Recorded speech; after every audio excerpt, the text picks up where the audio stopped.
It is said that every crisis holds both danger and opportunity. Many stories have been told of the dangers of hurricane season 2005. This story is about an opportunity to serve, and how it was used by the Maritime Administration and the American Merchant Marine. Hurricane Katrina's pounding of the Gulf Coast left New Orleans flooded and without electrical power. The Port of New Orleans was inoperable, with no power for cranes or computers. Port Director Gary Lagrange was trying to find first aid supplies and realized that they might be available on 2 ships belonging to the U.S. Department of Transportation's Maritime Administration, the Cape Kennedy and the Cape Knox, which weathered the hurricane in their home port of New Orleans. He called Acting Maritime Administrator John Jamian. The power was obviously down. The entire city was underwater and pretty much wiped out, no electricity. He was in his office, the lights were out, he had no light other than a flashlight. He was calling me on a cell phone and he said, "John, I don't know how long this phone call is going to last, but I need first aid supplies. Is there anything you can do?" And it was John who was a very calming factor. Having been a former port director at Detroit and in Wayne County, I think John understood what was going through my mind at the time, or perhaps understood even better what should be going through my mind at the time. I said, "Gary," I said, "what you really need to do is step back for a second and think about what it is, not that you need right now, but what it is you're going to continue to need to help bring things back online." I said, "Well, what do you mean? What do you mean?"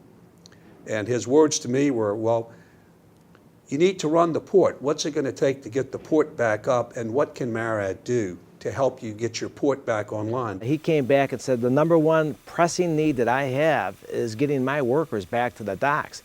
Obviously, his docks had sustained damage, and there was some issues about the capabilities of what that port could put out or take in. But the real issue is that the workers at those docks lived in that city, and that hurricane affected them too. Many of those workers lost their homes, their families were dispersed. First, the acting administrator offered the asked-for medical supplies and the use of the 2 MARAD ships as headquarters. So the Port of New Orleans set up shop on the Cape Kennedy. Other people had already moved on, so Chief Steward Eddie Taylor found that he suddenly had many more people to feed. I can't recall how many people it was. I just know it was a lot of people there. I mean, I have my family here, plus the guys from the other ship next door to Cape Knox there. They had their families here. Their cook was trapped in Houston and couldn't get in, so I was taking care of both ships there.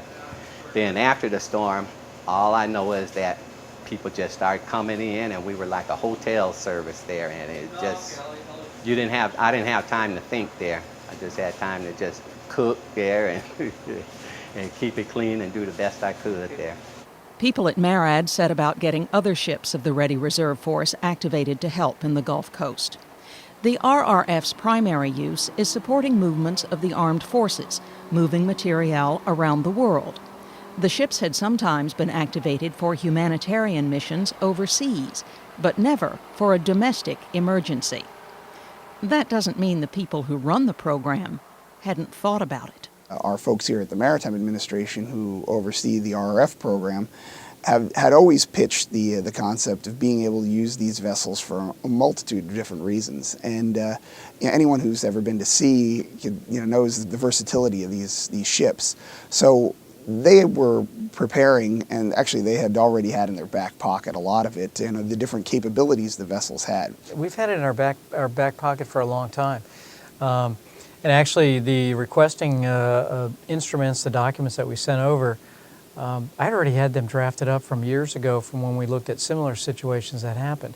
It was kind of like we knew the possibility existed that we could do this, and so we were ready to go. We had done exercises or that, so we had some preps along those lines.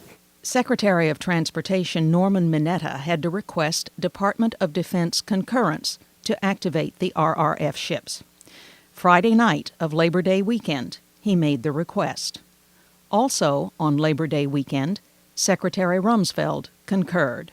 The Department of Defense concurrence, and it was pretty high level. I remember seeing the instrument. We had the chairman of the Joint Chiefs of Staff, the Assistant Secretary of Defense, Secretary of the Navy, Transportation Command, That all greased in about 48 hours. That approval came through. That was phenomenal to me. Next, MARAD worked with the Federal Emergency Management Agency, FEMA, who would have to oversee operations and be the contracting entity. FEMA grasped the concept, and soon the ships of the RRF and other components of MARAD's National Defense Reserve Fleet were on their way. The first ship in arrived from Houston, the crane ship Diamond State. That first ship was like the Marine Corps hitting the beach. It was flying a flag, and I can tell you, it was the greatest thing, the greatest sight that I've probably ever seen. I'll never see a sight like that, maybe ever again. It was hope. It represented hope. It wasn't, the ship's name wasn't Hope, but it represented hope. And that was huge. Soon more ships came in. Wright from Baltimore, Equality State from Orange, Texas, and 3 training ships from state maritime academies, Sirius from Texas, the Empire State from New York, and the state of Maine. It was just horrific to see the destruction in the lower river. And that remains today. The lower river has not come back at all, because everything was just totally destroyed. There's nothing left down there.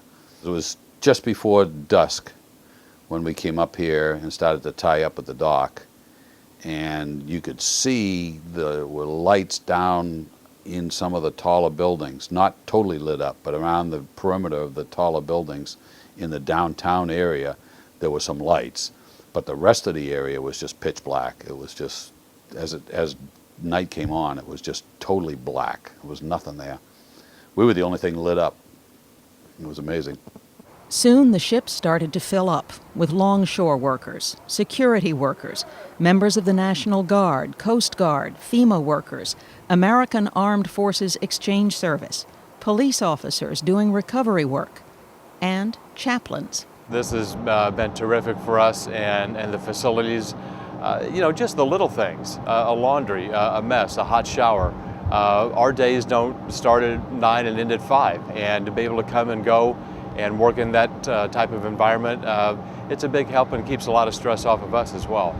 It's been a world of difference here. Without the Myriad ships, we could not be in operation. We could not have manned the vessels because we wouldn't have had any place to live. Months after Katrina, there were still few places to live. The 9th Ward in New Orleans was still devastated, still deserted. The same was true next door in St. Bernard Parish, home to the port of St. Bernard. The entire parish was flooded. Every single house in the parish sustained severe damage, and there is not presently a livable house anywhere in the parish.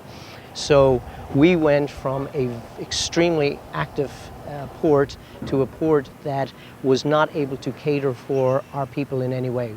Many of our people, in fact the majority of the people working at this facility, lost their homes in the flood.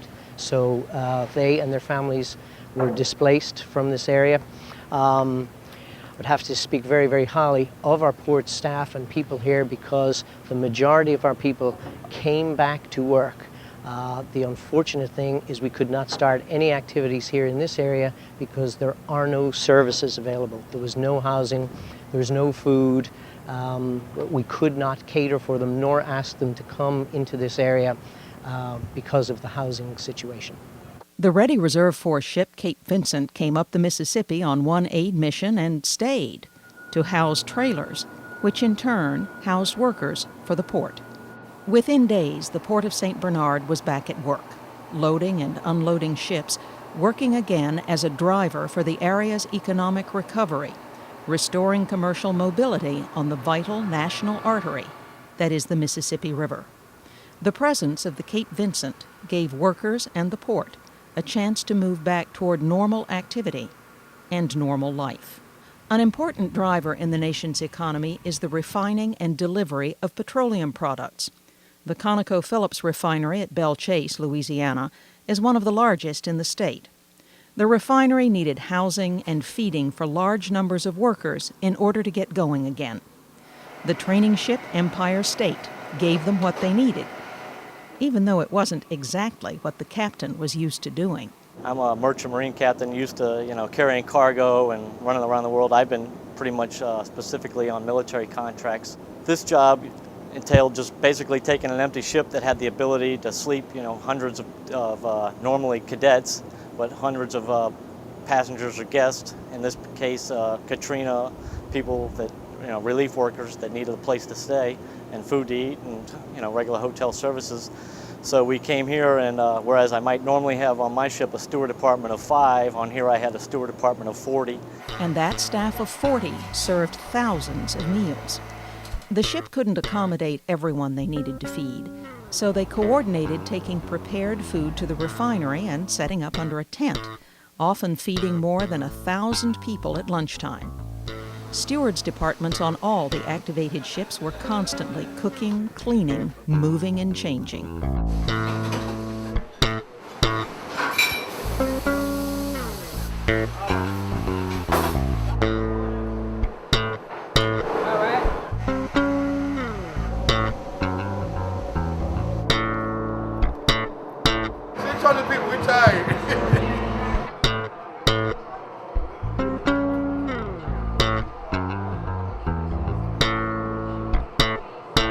There was more to hurricane season than Katrina.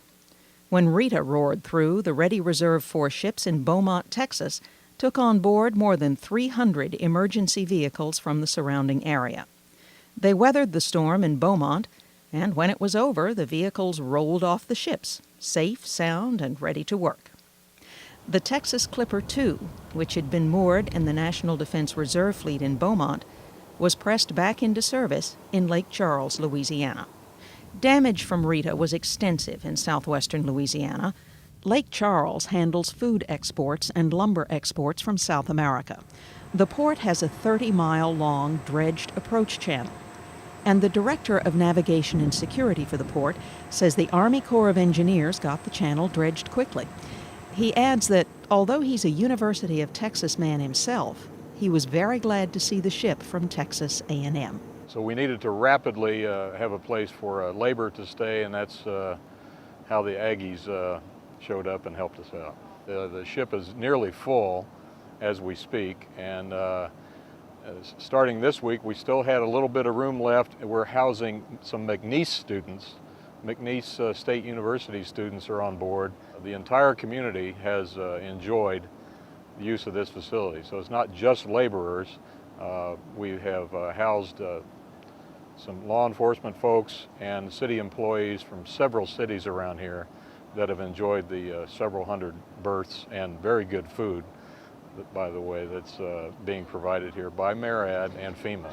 Some McNeese University students came from places such as Indonesia or West Africa, too far away to get back home. Some, such as Bradley Starr, had a choice between losing a scholarship and living on the street.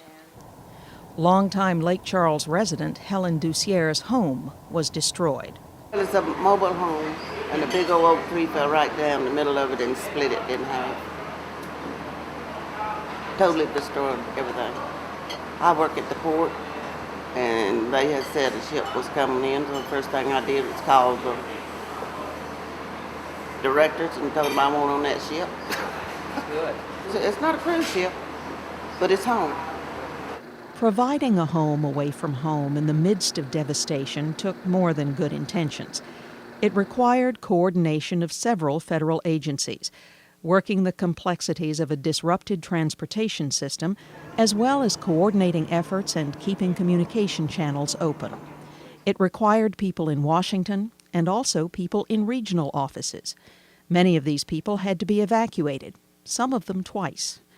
One of them was Susan Schaefer, who worked at the Baton Rouge Joint Field Office, coordinating the work between MARAD and FEMA. It was interesting and it was very rewarding to be able to come in and show the other agencies under DOT who we are and our importance in DOT. And I have to say that we have, gained a lot of respect from the other agencies in DOT as well as FEMA and others by how we have been able to participate in the Katrina relief. As with any drama involving thousands of people, there are thousands of stories of friendships forged and hardships overcome.